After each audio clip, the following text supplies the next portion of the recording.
കിരണിന്റെയും കല്യാണിയുടെയും ഇന്നത്തെ നല്ലൊരു കഥ കേട്ടാലോ? അങ്ങനെ ഇന്നത്തെ കഥയില് കാർത്തിക ലക്ഷ്മിയമ്മയും ദിലീപും കൂടെ സംസാരിക്കുന്ന സമയത്ത് ലക്ഷ്മിയമ്മ പറഞ്ഞു, മോന് കാര്യങ്ങളൊക്കെ അറിയാലോ ഞങ്ങളുടെ ചെന്നൈയിലെ ബിസിനസിനെ കുറിച്ചൊക്കെ.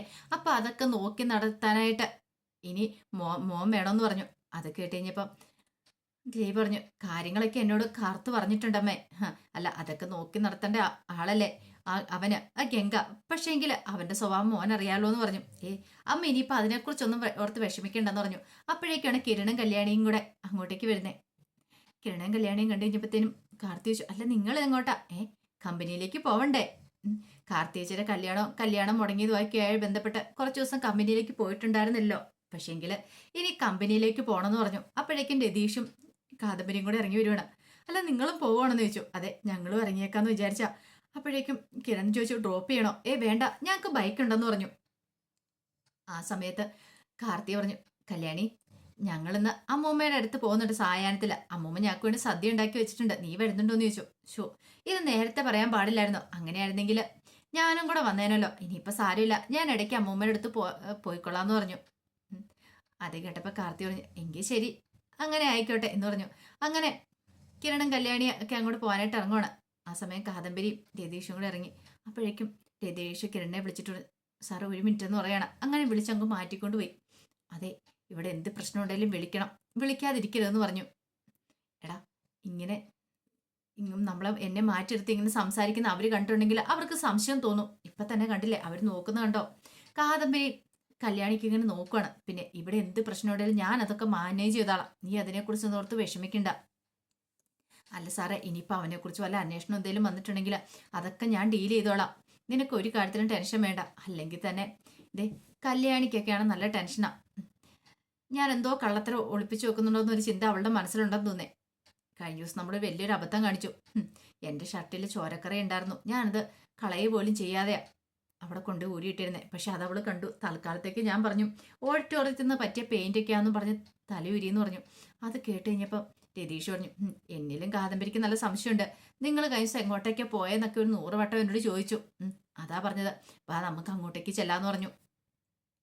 അവരുടെ അടുത്തേക്ക് വന്നു കഴിഞ്ഞപ്പോഴത്തേനും കല്യാണി വെച്ച്, എന്നാ രണ്ടുപേരും കൂടെ മാറി എന്നൊരു സംസാരം. കാദംബരി പറഞ്ഞു, അത് ശരിയാണല്ലോ. അപ്പോഴേക്കും കിരൺ പറഞ്ഞു, ഇവന് പ്രമോഷൻ വേണമെന്നാ പറഞ്ഞേ. പ്രമോഷനോ? അത് കേട്ട് കഴിഞ്ഞപ്പം കാദംബരി പറഞ്ഞു, ദേ രതീഷ് ഏട്ടാ, വെറുതെ ഇതൊന്നും വേണ്ട കേട്ടോ, പ്രമോഷൻ ഒന്നും വേണ്ട. അതെ, അത്യാഗ്രഹം പാടില്ല എന്ന് പറഞ്ഞു. കല്യാണി പറഞ്ഞേ, രതീഷ് ഏട്ടാ, പ്രമോഷനെ കുറിച്ചൊന്നും ആയിരിക്കില്ല ചോദിച്ചിരിക്കുന്നത്, വേറെന്തേലും കാര്യമായിരിക്കും എന്ന് പറഞ്ഞു. അത് കേട്ട് കഴിഞ്ഞപ്പം കിരൺ പറഞ്ഞു, അതെ അതെ, അവൻ പറഞ്ഞ എന്താണെന്നറിയോ, നമ്മുടെ കൺസ്ട്രക്ഷൻ വർക്കൊക്കെ നടക്കുന്ന സ്ഥലമുണ്ടല്ലോ, അപ്പൊ അവിടുത്തെ വയറിങ്ങും കാര്യങ്ങളൊക്കെ അവന് കൊടുക്കാനായിട്ട് അവൻ ചെയ്തോളാന്നൊക്കെയാ പറയണേ. നേരത്തെ KSEB ജോലിക്കാരനായിരുന്നല്ലോ, അപ്പൊ അതിനെക്കുറിച്ച് പറഞ്ഞാന്ന് പറഞ്ഞു.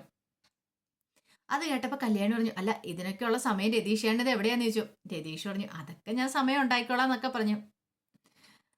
പിന്നീട് കല്യാണി കാർത്തിയോട് പറഞ്ഞു, എന്നാ ശരി ചേച്ചി, ഞങ്ങള് പോട്ടെ. പിന്നെ വിരുന്നിന് വരുന്ന എന്നാ അങ്ങോട്ടേക്കെന്ന് ചോദിച്ചു.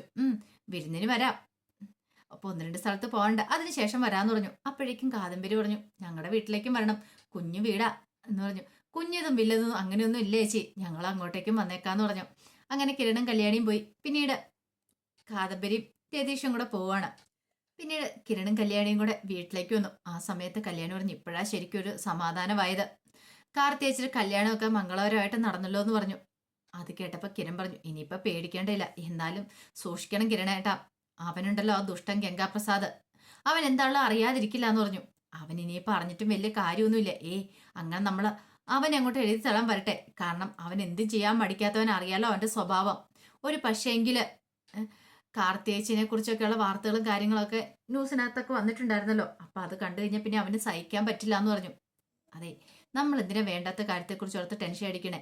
ഇനിയിപ്പോൾ അവനൊന്നും ചെയ്യാനൊന്നും പറ്റത്തൊന്നുമില്ല, നീ ധൈര്യമായിട്ടിരിക്കുക, അവരുടെ കല്യാണം കഴിഞ്ഞു, അവർ സുഖമായിട്ടൊരു ജീവിതം തുടങ്ങിയെന്ന് പറഞ്ഞു. അപ്പോഴേക്കുമാണ് വേലക്കാരി ജാനകി കഥ തുറക്കുന്നത്. ആഹാ, ചേച്ചി വീടൊക്കെ അപ്പടി വൃത്തികേടായിട്ട് കിടക്കുമായിരുന്നു എന്ന് ചോദിച്ചു. അത്രയ്ക്കൊന്നും ഉണ്ടായിരുന്നില്ല മോളെ എന്ന് പറഞ്ഞു. അല്ല, ചേച്ചി എപ്പോഴാണ് എത്തിയത്? ഞാൻ രാവിലെ എത്തിയായിരുന്നു പറഞ്ഞു. പിന്നീട് ജാനകി ചോദിച്ചു, അല്ല വീടിന്റെ പിന്നാമ്പുറത്ത് എപ്പോഴാണ് മോളെ തെങ്ങ് വെച്ചെന്ന് ചോദിച്ചു. ഇത് കേട്ടുകഴിഞ്ഞപ്പോ കിരണൊന്ന് ഞെട്ടി. തെങ്ങോ എന്ന് കല്യാണി ചോദിക്കുകയാണ്. അത് കേട്ട് കഴിഞ്ഞപ്പോ കിരൺ പറഞ്ഞു, അയ്യോ അതോ, അത് ഞാൻ പറയാൻ മറന്നുപോയായിരുന്നു പറഞ്ഞു. അത് ആ വേലു ഒപ്പിച്ച പണിയാന്ന് പറഞ്ഞു. വേലു? അതേന്നേ, വേലു ഈ കാട്ടി കിടക്കുന്നതുകൊണ്ട് ഈ തെങ്ങും അതിനോടൊക്കെ ഭയങ്കര താല്പര്യമാണല്ലോ. ഇടയ്ക്ക് എപ്പോഴോ വേലുവും രതീഷും കൂടെ കൊണ്ടുവന്ന് വെച്ചാ ഈ 3-ാം വർഷം മറ്റോ കായ്ക്കുമെന്ന്, നമുക്ക് നിലത്ത് നിന്ന് തേങ്ങ പറിക്കാന്ന്. അങ്ങനത്തെ ഒരു തെങ്ങാന്നേ. ഓ അങ്ങനെയാണല്ലേ. അതേന്നേ, ഞാൻ പിന്നെ അത് കാര്യമായിട്ടെടുത്തില്ല. പിന്നെ അവൻ എന്നോട് പറയുകയും ചെയ്തു, ആ തെങ്ങ് കാണുമ്പോഴെല്ലാം അവനെക്കുറിച്ച് ഓർക്കൂലോന്ന്. അത് ശരിയാ, അതൊരു നല്ല കാര്യമായിട്ടാ എനിക്കും തോന്നിയെന്ന് പറഞ്ഞു. അത് കേട്ടപ്പോ കല്യാണി പറഞ്ഞു, ഈ വേലുവിന്റെ ഒരു കാര്യം എന്ന് കല്യാണി പറയണ. പെട്ടെന്ന് കിരൺ അവിടെ നിന്ന് അകത്തേക്ക് അങ്ങോട്ട് കയറിപ്പോയി. അപ്പോഴേക്കും ജാനകി ചോദിച്ചു, മോളെ കാർത്തിമോളൊക്കെ പോയെന്ന് ചോദിച്ചു. ഇല്ല, അവരിന്ന് പോകുമെന്ന് പറഞ്ഞു. വിരുന്നും കാര്യങ്ങളൊക്കെ ഉണ്ടെന്ന് പറയണം. അങ്ങനെ കല്യാണി അകത്തേക്ക് കയറി. ഇതേ സമയം സരയു ജയിലിൽ പോയി രാഹുലിനെ കാണുകയാണ്. രാഹുൽ ചോദിച്ചു, എന്താ മോളെ? എനിക്കിങ്ങോട്ടേക്ക് വരാതിരിക്കാൻ പറ്റില്ലല്ലോ. ഒരുത്തൻ പുറത്തിറങ്ങിയിട്ട് ജയിലിലേക്ക് തിരികെ കയറിയിട്ടുണ്ടല്ലോ. എന്റെ മോളെ പഴയതുപോലെ ഒന്നും അല്ല. അവനിട്ട് ഒരു തല്ലു കൊടുത്ത് അവൻ തിരിച്ച് 2 നമുക്കിട്ട് തരും. അതേ സ്വഭാവം ഇപ്പൊ അവന്റെ. ഇനി അതിനെക്കുറിച്ചൊന്നും ഇപ്പം ഞാൻ ചിന്തിക്കുന്നില്ല അച്ഛാ. അവനെ എത്രയും പെട്ടെന്ന് തന്നെ തീർക്കാനായിട്ട് നോക്ക്. പിന്നെ ഒരു കാര്യം, അച്ഛൻ മുമ്പ് പറയില്ലായിരുന്നോ, ഞാനും കിരണും തമ്മിൽ ഒന്നിക്കേണ്ടതായിരുന്നു. ഇപ്പോഴെന്റെ മനസ്സിലും അങ്ങനെ ഒരു ചിന്തകളും കാര്യങ്ങളൊക്കെ ഉണ്ട് എന്ന് പറഞ്ഞു. അല്ല എന്താ മോളെ? അത് പിന്നെ അതിന് കാരണം ഒരുക്കിയതും അവര് തന്നെയാന്ന് പറഞ്ഞു. ഈ പറയുന്ന കല്യാണിക്കും കിരണോടും മനോഹറിന് ഭയങ്കര സോഫ്റ്റ് കോണായിരുന്നു. അവന് പരോളിന് ഇറങ്ങി കഴിഞ്ഞപ്പോഴത്തേനും കിരണ അവന്റെ കയ്യിൽ നിന്ന് കുറച്ച് കുഞ്ഞുടുപ്പുകളൊക്കെ വാങ്ങിക്കൊണ്ടുവന്ന് എൻ്റെ മോൾക്ക് കൊണ്ടേ കൊടുത്തു. അത് ഞാൻ കയ്യോടെ പിടികൂടി കത്തിച്ചു കളഞ്ഞു. പക്ഷെ അത് മാത്രമല്ല അതിന് കാരണം. ഇതിനു മുമ്പ് മനോഹർ ജയിലിൽ കിടക്കണ ജയിലിൽ നിന്ന് അടികൊണ്ട് പുറത്തു വന്നില്ലേ, അങ്ങനെ ഹോസ്പിറ്റലിൽ കിടക്കണ സമയത്ത് അവനെ കാണിക്കാനായിട്ട് എൻ്റെ മോളെയും കൊണ്ട് കല്യാണി പോയിട്ടുണ്ടായിരുന്നു. അത് ആൻറ്റി അങ്കിളും സംസാരിക്കുന്ന സമയത്താണ് ഞാൻ അറിഞ്ഞത്. അതെനിക്ക് സഹിക്കാൻ പറ്റുന്നതിലും അപ്പുറമാണ്. അതൊക്കെ കേട്ടുകഴിഞ്ഞപ്പോൾ രാഹുൽ പറഞ്ഞു, എൻ്റെ മോളെ എത്രയും പെട്ടെന്ന് തന്നെ കിരണിന്ന് കല്യാണി അടർത്തി മാറ്റാൻ നോക്ക്. അതെ, ഇപ്പൊ അതാ എൻ്റെ തീരുമാനം. അങ്ങനെ ചില ചിന്തകളും എൻ്റെ മനസ്സിൽ കടന്നുകൂടിയിട്ടുണ്ട്. കിരൺ എൻ്റെ മോളെ നോക്കുന്ന സ്വന്തം മോനെ പോലെ തന്നെയാ. അവൻ സ്നേഹിക്കുന്നത് കാണുമ്പോൾ ശരിക്കും എനിക്ക് കൊതിയാവുന്നുണ്ട് മോളെ. എല്ലാത്തിനും കാരണം അവളാ കല്യാണി. ആ കല്യാണി അവന്റെ ജീവിതത്തിലേക്ക് വന്നില്ലായിരുന്നെങ്കിൽ മോൾക്ക് ഇന്ന് വിഷമിക്കേണ്ട വരത്തില്ലായിരുന്നു. മോളുടെയും കിരണിന്റെയും കല്യാണം കഴിഞ്ഞാലും മനോഹർ നിന്റെ ജീവിതത്തിലേക്കും വരില്ലായിരുന്നു. എനിക്കിപ്പോ എല്ലാം മനസ്സിലാവുന്നുണ്ട് അച്ഛാ. അതുകൊണ്ട് ഞാൻ ചില കാര്യങ്ങളൊക്കെ തീരുമാനിച്ചു. മോള് ധൈര്യമായിട്ടിരിക്കുക. എല്ലാവർക്കും എല്ലാം കിട്ടി, പക്ഷെ നഷ്ടപ്പെട്ടതും മുഴുവൻ എൻ്റെ മോൾക്കാ. അതെനിക്കറിയാം. ഞാൻ ഒന്നും അല്ലാതായി തീർന്നു. പക്ഷെ ഇനി അങ്ങനെ മുന്നോട്ട് ജീവിക്കാൻ ഞാൻ ഉദ്ദേശിക്കുന്നില്ല. ഞാൻ ചില തീരുമാനങ്ങളൊക്കെ എടുത്തിട്ടുണ്ട് എന്നൊക്കെ രാഹുലിനോട് പറഞ്ഞിട്ടാണ് സരയു പുറത്തേക്ക് പോകുന്നത്. പിന്നീട് സരയു നേരെ കമ്പനിയിലേക്ക് വരുവാണ്. ഈ സമയത്ത് കിരണും ഹരിസാറും കൂടെ സംസാരിക്കുമായിരുന്നു. അപ്പോഴേക്കും കിരൺ ചോദിച്ചു, കമ്പനിയിലെ കാര്യങ്ങളൊക്കെ അതൊക്കെ അതിൻ്റെ നല്ല രീതിയിൽ തന്നെ നടക്കുന്നുണ്ട്. പിന്നെ സരയു ഉണ്ടല്ലോ, അവളിപ്പോൾ പണ്ടത്തെ പോലെ ഒന്നും അല്ല, നല്ല ഹാർഡ് വർക്ക് ചെയ്യുന്നുണ്ടെന്ന് പറഞ്ഞു. അതൊരു നല്ല കാര്യമായിട്ടാ എനിക്ക് തോന്നേ. അവളുടെ സ്വഭാവത്തിലൊക്കെ വീണ്ടും മാറ്റം വന്നു തുടങ്ങിയില്ലേ? അതെ കിരൺ സാറേ, ഇപ്പൊ അവള് നല്ല ആക്റ്റീവാന്ന് പറഞ്ഞു. അപ്പോഴേക്ക് സരയു അങ്ങോട്ടേക്ക് വന്നു. ഹരിസാർ അങ്ങോട്ട് എഴുന്നേറ്റ് പോയി. അപ്പൊ സരയു വന്നിട്ട് പറഞ്ഞതേ ഒരു പുതിയ പ്ലാനാന്ന് പറഞ്ഞു. ഒരു കസ്റ്റമർ വന്നിട്ടുണ്ടായിരുന്നു. അവർക്ക് അങ്ങനെ പ്രത്യേകിച്ച് താല്പര്യങ്ങളൊന്നുമില്ല. നിങ്ങളുടെ ഇഷ്ടത്തിന് ഉള്ള പ്ലാൻ വരച്ചാൽ മതി എന്ന് പറഞ്ഞു. അപ്പം എൻ്റെതായ ഒരു ഐഡിയക്ക് ഞാൻ വരച്ചാ എങ്ങനെയാ നല്ലതാണെന്ന് നോക്കാൻ പറഞ്ഞു. അങ്ങനെ നോക്കിയിട്ട് കിരൺ പറഞ്ഞു, കൊള്ളാലോ, ഇത് നല്ല ഭംഗിയുണ്ടല്ലോ എന്ന് പറഞ്ഞു. എനിക്ക് ഇഷ്ടപ്പെട്ടു ഈ പ്ലാൻ എന്ന് പറഞ്ഞു. ആ സമയം സരയു ഇങ്ങനെ കിരണിനെ തന്നെ ഇങ്ങനെ നോക്കുമായിരുന്നു. പിന്നീട് കിരൺ പറഞ്ഞു, അതെ ഇങ്ങനെ തന്നെ മുന്നോട്ട് പോയാൽ മതി സരയു.